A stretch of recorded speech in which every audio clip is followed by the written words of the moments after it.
नमस्कार दोस्तों, आज हम बात करेंगे एक नए ही अनोखे टॉपिक के बारे में। ये टॉपिक हर किसी के लिए, हर एक इंसान के लिए बहुत ही ज़रूरी है। जिसके पास रोटी, कपड़ा और मकान नहीं है, उसके लिए ये बहुत ही खास है। क्योंकि रोटी और कपड़ा तो आसानी से एडजस्ट हो जाता है, पर लेकिन रहने को छत के लिए ज़्यादा पैसा लगता है। तो वो पैसे का जुगाड़ आप कहाँ से बोरो करेंगे? बैंक से, वो भी लोन लेके। तो जी हाँ दोस्तों, आज हम बात करेंगे होम लोन के बारे में। कौन कौन से की पॉइंट्स है जो आपको याद रखने हैं, आपको लोन लेते समय ध्यान रखना है। मैं हूं निकुंज टेक सुविचार से। तो लीजिए शुरू करते हैं।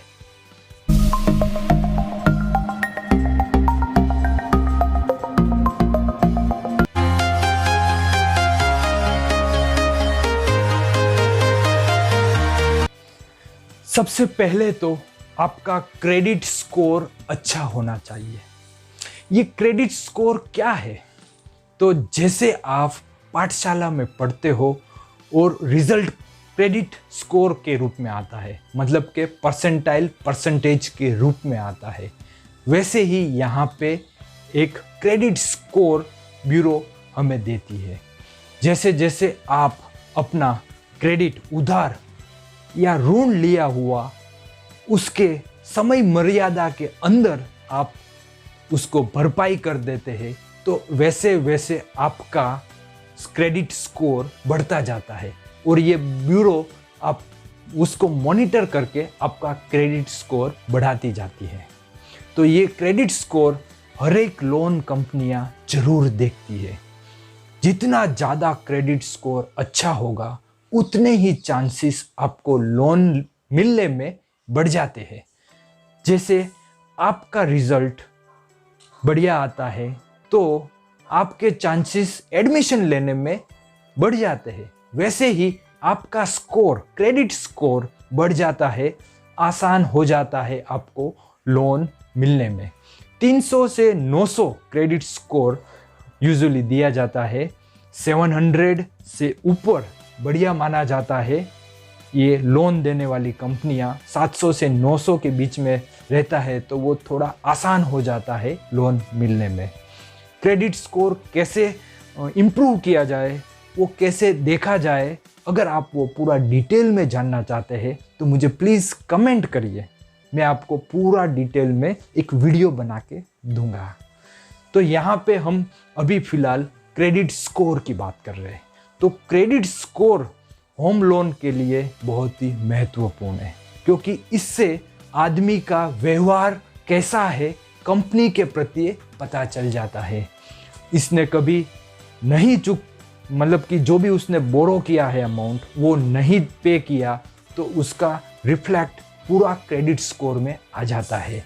और यही अंदाजे पे कैसा व्यक्ति का आगे के सालों में वो भरपाई कर पाएगा या नहीं, वो अंदाज़ा लगा के लोन कंपनियां हमें लोन देती है।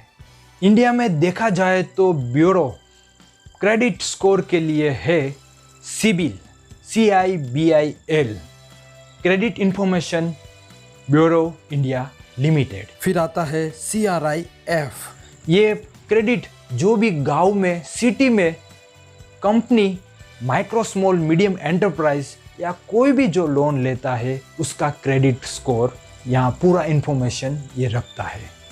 तीसरा है एक्सपेरियन और इक्विफॉक्स। ये सारे क्रेडिट ब्यूरो है जो पूरा क्रेडिट स्कोर इंडिया में ध्यान रखते हैं।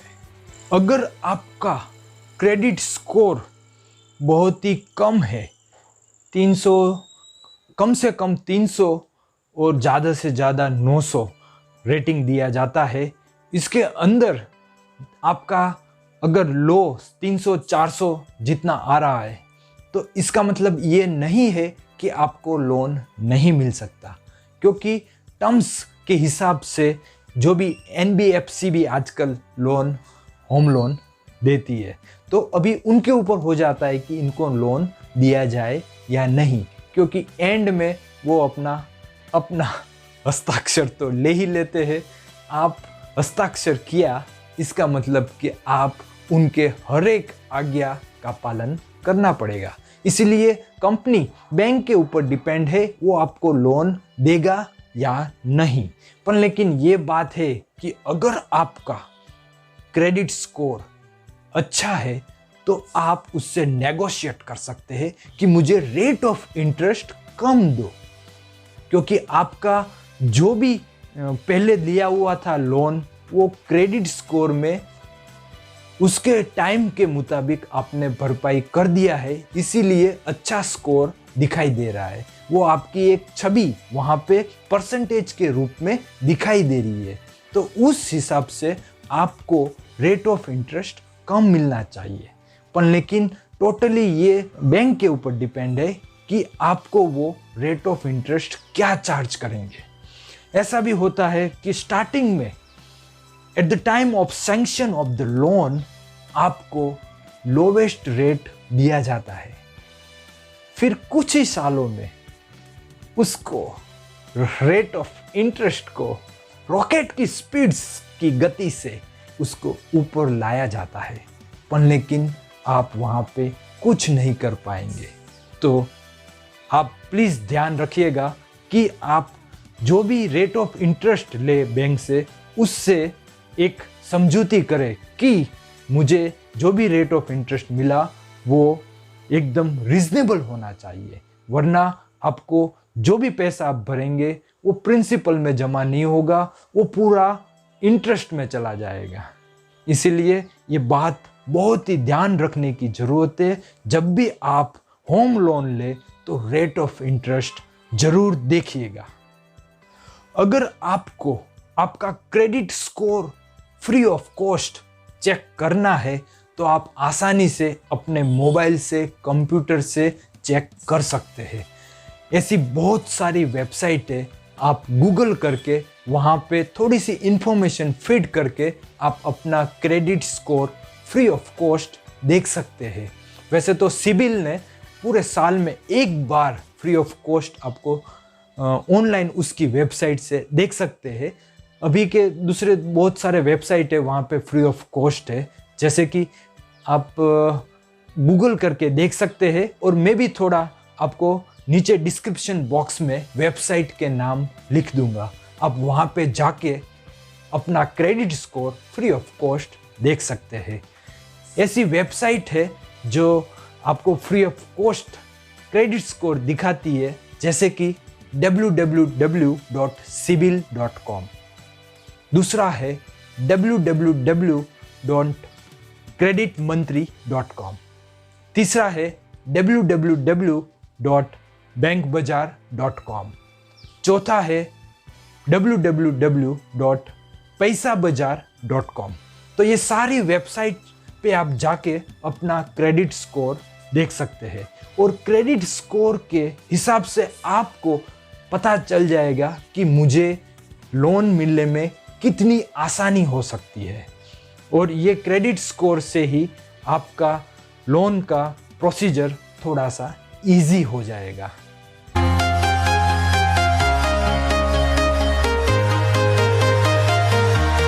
आइए दोस्तों, अभी बात कर लेते हैं रेट ऑफ इंटरेस्ट, फीस और चार्जेस के बारे में। जी हाँ, हम होम लोन ले रहे हैं, इसका मतलब कि रेट ऑफ इंटरेस्ट का बात करना तो बनता ही है, क्योंकि ये रेट ऑफ इंटरेस्ट ही हमें आगे लोन लेना है या नहीं लेना तय करता है। और रेट ऑफ इंटरेस्ट बहुत ही इंपॉर्टेंट पॉइंट है। तो जब भी आप होम लोन ले तो रेट ऑफ इंटरेस्ट का बराबर से नेगोशिएट करिए, क्योंकि ये पूरा होम लोन बैंक वाले पे डिपेंड है कि कौन से रेट पे वो चार्ज करे। ठीक है, तो होम लोन का आप बराबर से ध्यान रखिएगा। अभी बहुत ही कम चल रहा है रेट ऑफ इंटरेस्ट, तो अभी फिलहाल होम लोन के लिए जो भी बोरो कर रहे हैं उनके लिए अच्छा है। पहले तो बहुत ही महंगा था, पर अभी कोविड-19 के आने से पूरी दुनिया चेंज हो गई है, इसीलिए यहाँ पे आप देख सकते हैं रेट ऑफ इंटरेस्ट भी कम हो गया है। क्या पता वैक्सीन आ जाए और फिर से हमारी इकोनॉमी बूस्ट हो जाए और इसके साथ रेट ऑफ इंटरेस्ट भी बूस्ट हो जाएंगे। पर लेकिन कोई कोई बैंक है जो अभी भी बूस्ट है, ज़्यादा रेट ऑफ इंटरेस्ट ले रहे हैं, तो बिल्कुल सावधान हो जाइए उनसे। तो जब भी आप होम लोन ले तो रेट ऑफ इंटरेस्ट देखिए। इसके अलावा और कौन कौन से चार्जेस है, जैसे कि प्रोसेसिंग फ़ी है। हाँ जी हाँ, वो प्रोसेस करते हैं। जब भी होम लोन वो प्रोसेस करते हैं तो उसकी हर एक कंपनी की एक फ़ीस रहती है, उनका वेरिफिकेशन का, उनका जो भी डॉक्यूमेंटेशन का, वो सारा एक चार्ज लेती है। तो वो चार्ज क्या है, अगर आप देखेंगे तो कभी कभार स्कीम भी आती है जब प्रोसेसिंग चार्ज को वेव कर देते हैं, 0 प्रोसेसिंग चार्ज पे होम लोन मिल रहा है, ऐसा आपने सुना होगा। तो ये प्रोसेसिंग चार्ज जो ये है, मैं उसी की बात कर रहा हूँ। तो जब आपके पास ये प्रोसेसिंग चार्ज अगर जो भी स्कीम चल रही है उसके हिसाब से है तो आपको थोड़ा लाभ मिल जाएगा। पर लेकिन कंपनियां प्रोसेसिंग चार्ज जो भी होता है वो आपको जो भी हफ्ता आएगा, EMI आएगा, उसके अंदर वेव कर देती है।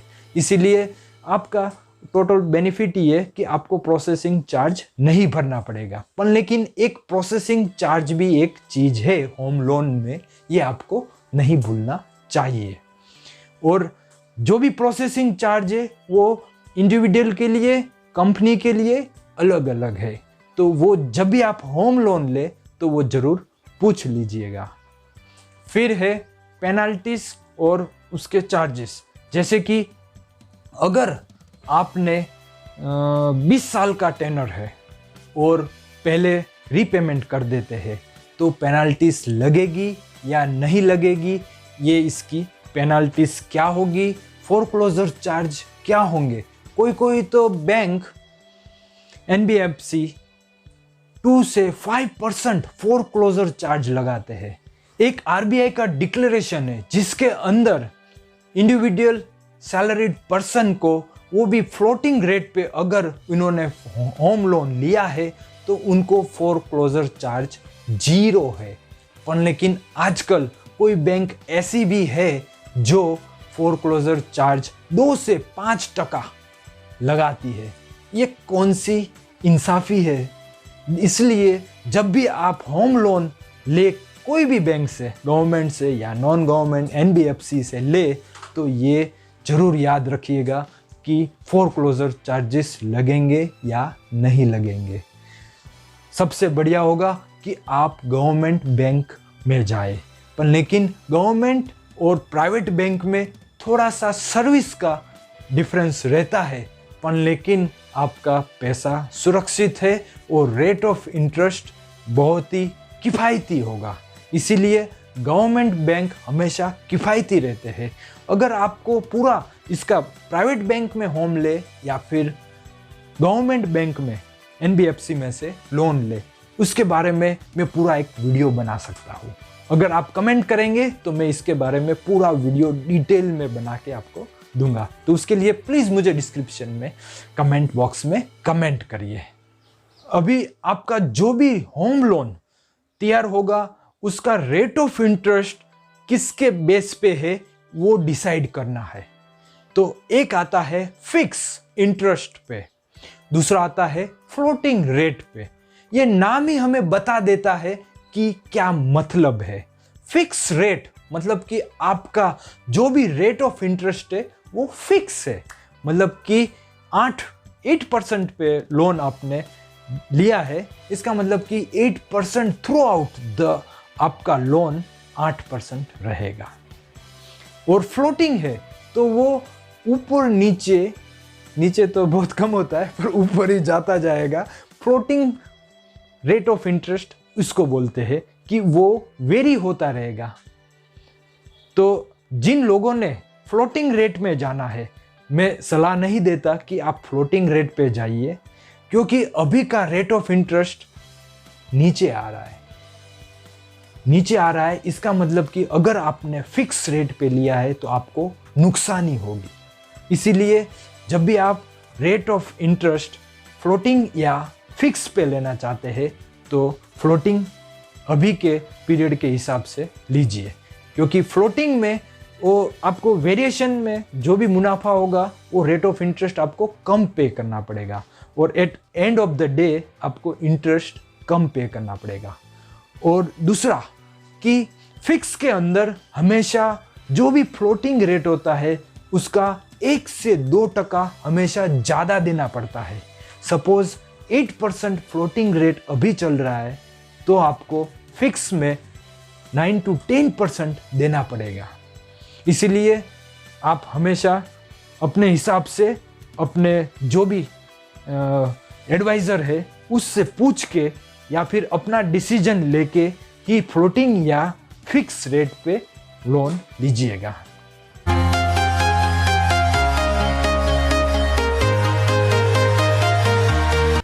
होम लोन टेनर, तो यहाँ पे ये ड्यूरेशन, कितने ड्यूरेशन तक आप ये होम लोन पेड कर देंगे, 20 साल 30 साल, ये आपका जो भी डॉक्यूमेंटेशन होगा उसके ऊपर ये लोग डिसाइड करेंगे कि कितने साल के लिए आपको ये लोन दिया जाए। 20 साल तो ये आसानी से दे ही देते हैं, फिर अगर उनको रिस्क लगता है तो वो 25-30 साल के लिए भी देते हैं। पर लेकिन यहाँ पे आप समझ लीजिए कि जितना ड्यूरेशन कम होगा उतना ही आपको इंटरेस्ट कम देना पड़ेगा। तो अगर आपके पास पैसे है, अगर आप हर महीने अगर ईएमआई उतना भर सकते हैं तो प्लीज़ आपका ड्यूरेशन है वो 10 साल या 15 साल ही रखिए। अगर आपने 20 साल या 25 साल कर दिया तो इसका मतलब कि आपको इंटरेस्ट बहुत ही ज़्यादा देना पड़ेगा।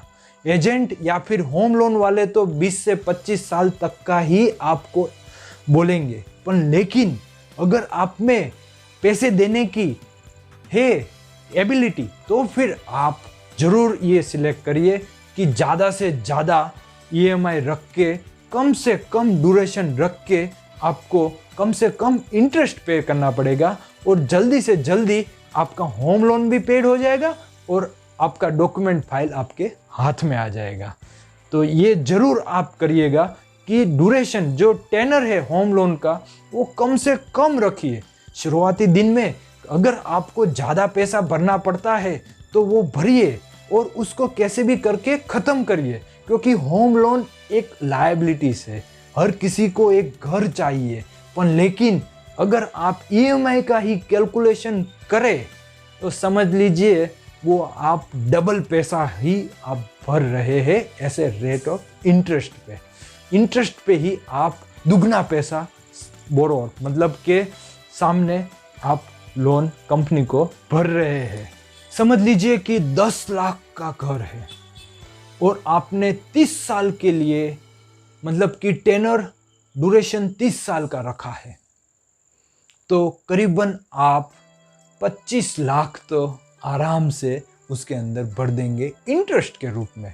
तो आप ये देख सकते हैं, अनुमान लगा सकते हैं कि रेट ऑफ इंटरेस्ट और टेनर में बहुत ही फर्क पड़ता है होम लोन में। तो होम लोन लेते समय रेट ऑफ इंटरेस्ट और टेनर पे ज़रूर ध्यान रखिए। अगर आपने ये दो बातें ध्यान में रखी है तो आपको होम लोन ज़्यादा महंगा नहीं पड़ेगा।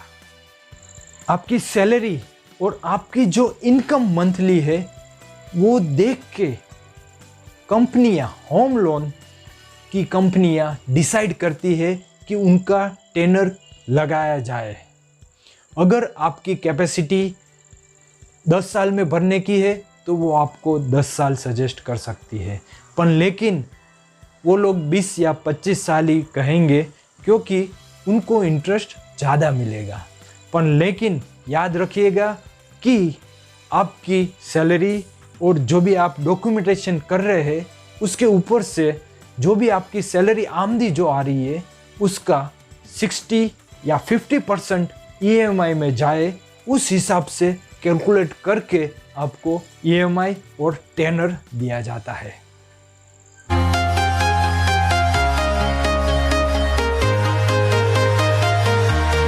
अब बारी आती है डॉक्यूमेंटेशन की। जी हाँ दोस्तों, कागज के बिना तो आपका होम लोन हो ही नहीं सकता, पर आजकल तो कागज बन जाते हैं और बना भी देते हैं लोन, क्योंकि एनबीएफसी में आपको अगर रिटर्न भी नहीं भरा तो भी लोन मिल जाता है, पर लेकिन उसमें हाई रेट ऑफ इंटरेस्ट रहता है। तो अगर आपके पास कागज है, मतलब कि डॉक्यूमेंटेशन आपका बराबर है, तो आपको होम लोन आसानी से मिल जाएगा और वो भी लो रेट ऑफ इंटरेस्ट में मिलेगा। तो डॉक्यूमेंटेशन में तो सबसे पहले हम देख लेते हैं कि आपको सैलरीड हो तो जो भी आप रिटर्न भरते हैं तो वो कम से कम 3 या 4 साल का रहेगा, या 16A फॉर्म मिलता है तो भी चलेगा। सैलरी स्लिप मिलती होगी वो भी चलेगी 6 महीने की, और बैंक अकाउंट में आपका पैसा जमा होता है वो 6 महीने का स्टेटमेंट जिसके अंदर आपकी सैलरी डिपॉजिट हो रही है वो दिखाना चाहिए, वो देखेंगे। फिर बाद में आता है पान कार्ड, फिर आता है आधार कार्ड। आधार कार्ड और पान कार्ड अभी ज़रूरी क्यों है? क्योंकि अभी की होम लोन जो लेते हैं उसके अंदर आपकी फर्स्ट प्रॉपर्टी है और उसमें भी लेडीज इंक्लूडेड है, तो आपको सब्सिडी मिलेगी। हमारे प्रधानमंत्री ने डिक्लेयर किया है कि जो भी फर्स्ट होम और उसमें भी लेडीज नेम इंक्लूडेड है, पहली बार घर आप अपने नाम से ले रहे तो आपको ये सब्सिडी मिलेगी। तो आधार कार्ड वो वहाँ पे देना पड़ेगा।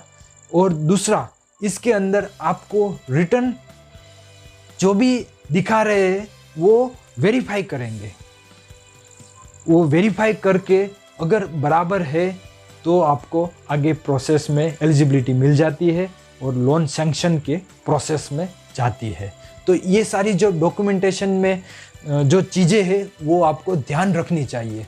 और एक दूसरी महत्वपूर्ण बात है कि अगर आपका कोई दूसरा कार लोन है या फिर कोई पर्सनल लोन चालू है, तो अगर वो चालू है तो थोड़ी सी गुंजाइश ये हो जाती है कि जो भी यहाँ पे आपको लोन मिलेगा वो थोड़ा सा कम मिलेगा, क्योंकि ऑलरेडी EMI या फिर आप उसमें थोड़ा पैसा डाल रहे हैं तो आपकी जो आमदनी है उसके अंदर डिवाइड हो जाती है। इसीलिए यहाँ पे आपको ये ध्यान रखना है कि अगर कोई भी आपका लोन चालू है तो यहाँ पे थोड़ा सा कम आपको लोन मिलेगा।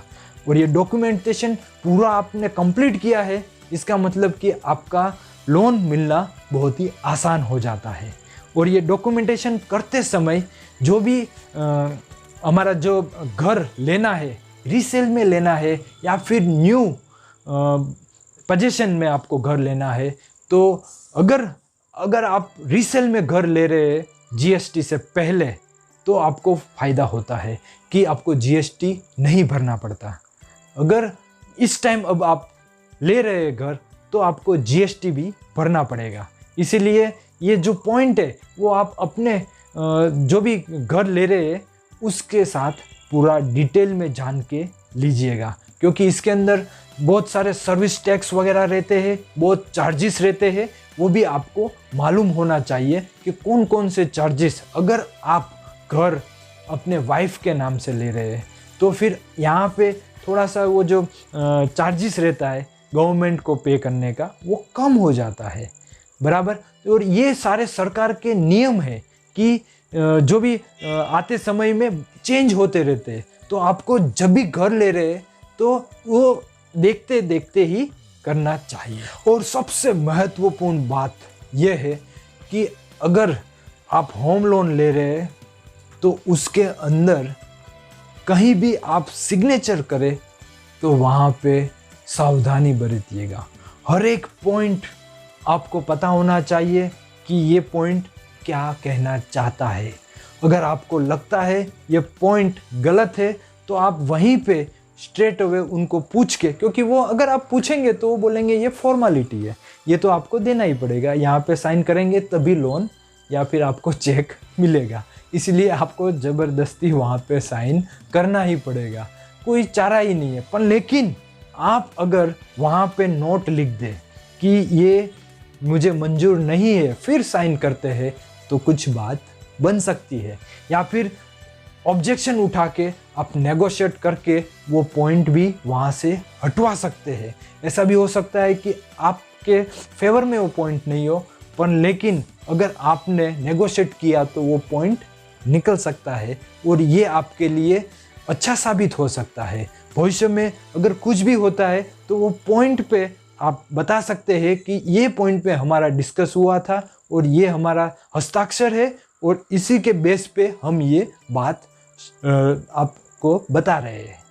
और एक थोड़ी बात बता दूं कि अगर आप प्राइवेट बैंक या फिर सरकारी बैंक में लोन ले रहे तो थोड़ा ये डिफरेंस है कि सरकारी बैंक में आपको जो भी घर का अमाउंट है, आपका दस्तावेज बना हुआ है, उस पर 90% ही मिलेगा। पर लेकिन आप प्राइवेट एनबीएफसी में जाएंगे तो आपको 150% तक लोन मिल सकता है। इसलिए ज़्यादातर आजकल सभी एनबीएफसी या प्राइवेट बैंक में होम लोन ले रहे हैं। और ये अच्छी बात भी है कि उनका जो भी खर्चा उसके अंदर आ जाता है, इसीलिए वो प्राइवेट बैंक में जा रहे हैं। और दूसरा बेनिफिट ये है कि सरकारी बैंक में वो लोग मॉर्गेज करते हैं, तो मॉर्गेज में और एक एडिशनल फीस आ जाती है, वो तब उनको पे करनी पड़ती है। तो वो अगर आप प्राइवेट बैंक में ले रहे हैं तो वो जो आपका फाइल है वो सेफ्टी लॉकर में रखते हैं, तो यहाँ पे मॉर्गेज निकल जाता है, इसलिए वो चार्जेस यहाँ पे निकल गया। तो जब लोन लेते हैं प्राइवेट बैंक में तो ये कंपेयर टू कोई भी गवर्नमेंट बैंक आपको थोड़ा सा सस्ता लगता है, पर लेकिन यही सस्ता आपको कल जाके कितना महंगा पड़ेगा वो बाद में ही पता चलता है। ये थोड़ा सा खर्चा अभी लगेगा, पर लेकिन बाद में ये आप देखेंगे rate of interest government bank के और एनबीएफसी बैंक के कितने आसमान छू रहे हैं। इसीलिए आपका जो भी डिसीजन वो फाइनल रहेगा। मेरी बात थी आपको बताना, क्योंकि मैं भी इस चीज़ से गुजर चुका हूँ, इसलिए मेरा फर्ज बनता है कि मैं आप सबको बताऊँ, आप सबको मैं जागरूक करूँ। ये बात पे प्लीज़ लाइक तो एक बनता है, एक लाइक दीजिए। ये लाइक देने से मेरा हौसला और बुलंद हो जाता है।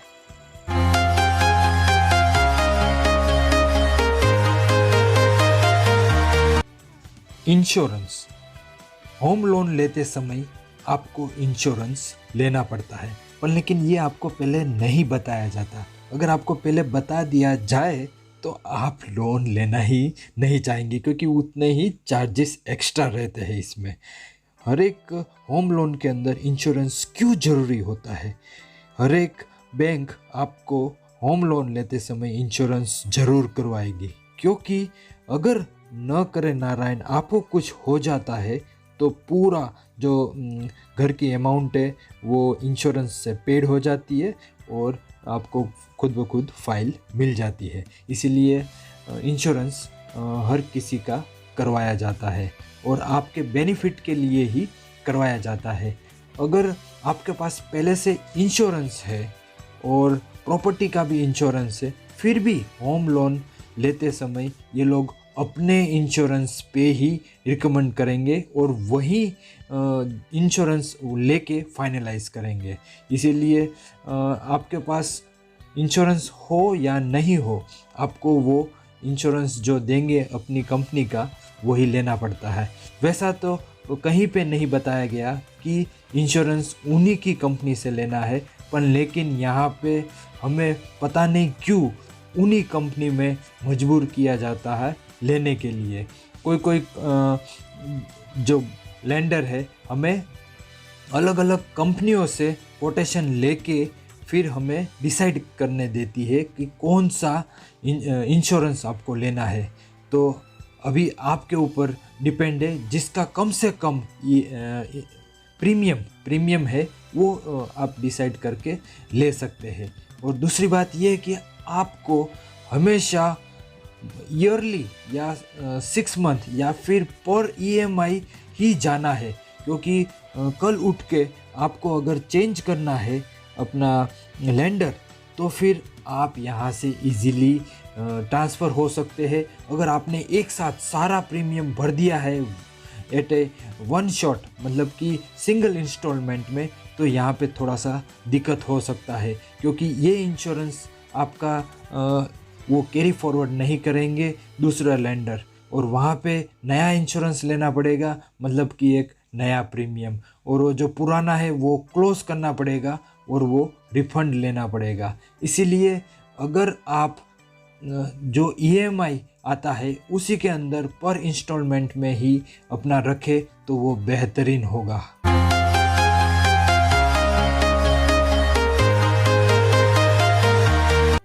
आइए अब देख लेते हैं stability of job and income.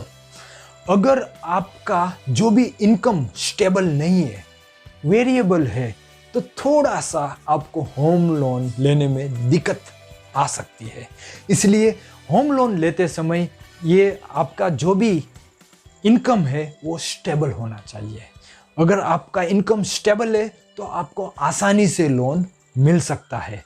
और दूसरा, अभी नॉन बैंकिंग फाइनेंस कॉरपोरेशन में अगर ये थोड़ा चीज़ नहीं रहा तो भी आपको लोन मिल जाता है, पर लेकिन at the high rate of interest पे मिलेगा। आपके जो भी सपने हैं वो साकार हो सकते हैं, पर उसके लिए थोड़ा सा रेट ऑफ इंटरेस्ट हाई देना पड़ेगा। पर मेरी मानो तो हायर रेट ऑफ इंटरेस्ट नहीं देना चाहिए। आपको जितना हो सकता है उतने में ही आप संतोष रहिए, क्योंकि अगर न जाने आगे जाके आप ईएमआई नहीं भर पाए तो फिर आपको उसके ऊपर और एक्स्ट्रा चार्ज देना पड़ता है, और उसी पे इंटरेस्ट, और वो आगे गाड़ी का पहिया चलता रहता है। और उसके अंदर न कि हॉलीडे आती है, न कि उसके अंदर मोराटोरियम आता है, न कि कोरोना कोविड-19 भी उसको कुछ नहीं कर सकता। क्यों? क्योंकि उनका तो चक्कर चालू रहेगा, उनकी कंपनी भी बंद रहेगी, पर लेकिन रेट ऑफ इंटरेस्ट चालू रहेगा। इसलिए आप जो भी डिसीजन ले वो अपने हिसाब से ले। होम लोन जितना हो सके उतना कम लीजिएगा, क्योंकि जितना कम लिया है उसके ऊपर आपको ब्याज भी तो कम भरना है ना भाई। इसीलिए जितना हो सके आप रिलेटिव से थोड़ा थोड़ा पैसा लेके, वहाँ तो ब्याज नहीं भरना, यहाँ पे अगर आपने दिया है तो ब्याज भरना पड़ेगा। इसीलिए जितना हो सके कम लीजिए। और यहाँ पे ये लोग दूसरा ये देखते हैं कि होम लोन में अगर आपने सैलरी दिखाया है तो वो वेरिफिकेशन में आपके दिखाए गए कंपनी के एड्रेस पे आएंगे। वहाँ पे आपका वेरिफिकेशन होगा, आप कंपनी में कौन सी ओहदे पे है, आप क्या काम करते हैं, वगैरह वगैरह। वो सब वेरिफिकेशन होने के बाद, अप्रूवल होने के बाद ही आपका लोन आगे की प्रोसेस में बढ़ता है। इसीलिए जो भी इनकम दिखाते हैं वो आप बराबर से दिखाइए, ताकि आपको लोन की इजी प्रोसेस और फास्ट प्रोसेस में आगे जल्दी से आपको लोन मिल सके।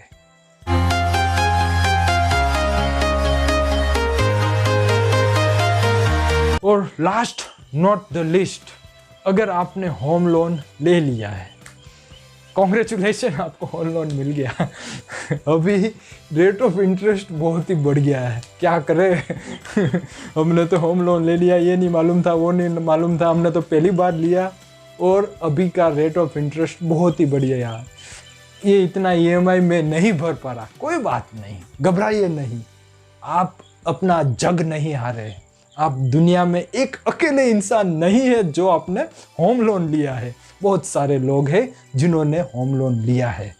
और यहाँ पे मैं ये आपको बताऊंगा कि लेंडर आप चेंज कर सकते हो। सपोज आपने ए से लिया है, आप बी के पास, सी के पास, डी के पास जाइए, आपको रेट ऑफ इंटरेस्ट बढ़िया मिल सकता है। क्योंकि एक साल होने के बाद या फिर जो भी कंपनी के हिसाब से आप लेंडर को चेंज करने की जो अवधि होती है, उस अवधि के बाद आप अपना लेंडर चेंज करके रेट ऑफ इंटरेस्ट कम कर सकते हैं।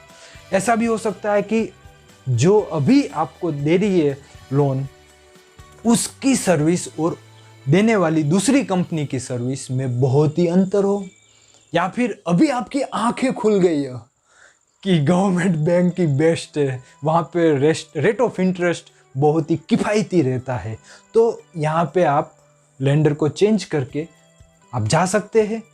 और यहाँ पे जाते समय आपको और एक चीज़ ध्यान रखनी है कि आपका एक भी ईएमआई फेल नहीं होना चाहिए। और दूसरा, जो भी आपको पैसा देने का निकलता है उसके लिए फोरक्लोजर चार्जेस लगते हैं। तो अगर आप इंडिविजुअल और वो भी फ्लोटिंग रेट में ले रखा है तो आपको as per government RBI rules इसके अंदर आपको 0% फोरक्लोजर चार्ज लगेंगे। ये आप बात ध्यान रख लीजिएगा। अगर आपने ये ध्यान नहीं रखा तो वो 2 से 5% लगा देंगे और वो पैसा आप भर देंगे, डिक्लेरेशन पे साइन कर देंगे, फिर उनका काम खत्म। फिर आपको कुछ भी वापस पैसा नहीं मिलेगा। आप कितना भी आरबीआई या फिर उनके ग्रेवियंस में कंप्लेन करेंगे करेंगे करेंगे, पर लेकिन उनका जवाब नहीं मिलेगा, नहीं मिलेगा, नहीं मिलेगा। इसीलिए जहाँ भी आप साइन करें, आप सोच समझ के ही करिएगा। अगर आपको लगता है कि ये पॉइंट थोड़ा खटक रहा है तो कोई बात नहीं, ठंडे दिमाग से आप वो सोच के 2, 4, 5 लोगों से पूछ के आप साइन करिएगा, या फिर वहाँ पे नोट लिख लीजिएगा कि मेरी कंडीशन ये है, फिर बाद में ही साइन करिएगा। एक कॉपी आप भी रखिएगा। अगर आपने सामने साइन करके दे दिया, मतलब उनके पास ही प्रूफ है, आपके पास प्रूफ नहीं है।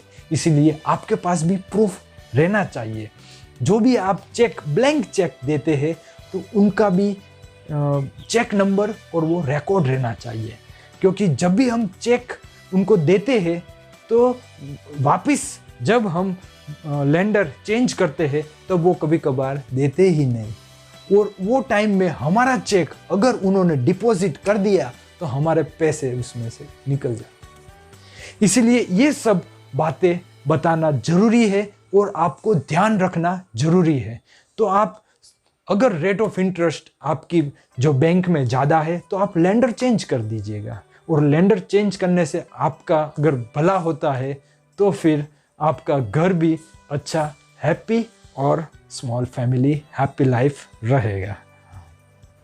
compare4benefit.com की वेबसाइट पे आप होम लोन के लिए कंपेयर करके रेट ऑफ इंटरेस्ट, टेनर वगैरह सब देख के आप अपना होम लोन अप्लाई कर सकते हैं। तो मैं डिस्क्रिप्शन में ये पूरा लिंक दे देता हूँ, उस पर जाके आप होम लोन कंपेयर करके अपना होम लोन लेने का डिसीजन ले सकते हैं। और आजकल गवर्नमेंट, प्राइवेट बहुत सारी कंपनियां बैंकों लोन देती है, तो 3 से 4 से आप जाके मिलिए उनके पास से, जो भी सैंक्शन रेट ऑफ इंटरेस्ट पे लोन दे रहे हैं वो एक बार देखने के बाद ही आप होम लोन के अंदर आगे जा सकते हैं। मेरी बात है कि होम लोन लेते समय आपको एकदम ठंडा दिमाग रख के लोन लेना चाहिए, क्योंकि ये बड़ी लंबी अवधि तक आपको ईएमआई भरना है। इसीलिए इसके अंदर आपको जरा सी भी अर्जेंसी या फिर आप जो भी बोलो कि आपको अंदर से ईगरनेस है कि मेरा घर हो जाए, पीछे से बीबी बोल रही है, मम्मी पापा बोल रही है घर कर लो बेटा, पर लेकिन अगर आपने ठंडे दिमाग से काम लिया तो आप होम लोन लेते समय कभी नहीं पछताएंगे। इसलिए 4-5 कंपनियों को मिलके फिर आप ही डिसाइड करिए आपके लिए कौन सा बेहतरीन होम लोन है। और ये जो भी मैंने वीडियो बनाया है, अगर आपको अच्छा लगता है तो प्लीज़ लाइक कीजिए, शेयर कीजिए, और ये वीडियो सारा अपना सोशल मीडिया में स्प्रेड करिए। मेरे जैसे, आपके जैसे बहुत लोगों को होम लोन चाहिए, पर होम लोन के अंदर क्या की फैक्ट्स है, क्या पॉइंट्स हमें देखने चाहिए, उसके बाद ही होम लोन को अप्लाई करना चाहिए। तो ये सारे जो पॉइंट है, अगर मैं यहाँ पे गलत हूँ तो प्लीज़ मुझे गलत मत समझिए। मैंने भी थोड़ा रिसर्च करके ये वीडियो बनाया है। अगर जो भी बातें मुझे अच्छी लगी है, जो भी बातें मेरी अच्छी लगी है आपको, तो मुझे कमेंट करके बताइए। और ये वीडियो ज़रूरतमंद जो भी होम लोन लेने की सोच रहा है उसको फॉरवर्ड कीजिए, ताकि वो भी बेचारा याद रखेगा कि हाँ भाई, लोन भी लिया तो अच्छी कंपनी से लिया। ये की पॉइंट की मरते नज़र रखते हुए हमने ये होम लिया, इसीलिए हमारा ये होम लोन बेहतरीन हुआ। तो ये होम लोन का वीडियो आप जितना हो सके अपने ग्रुप में और ज़रूरतमंद को प्लीज़ फॉरवर्ड कीजिए। नमस्कार, जय हिंद।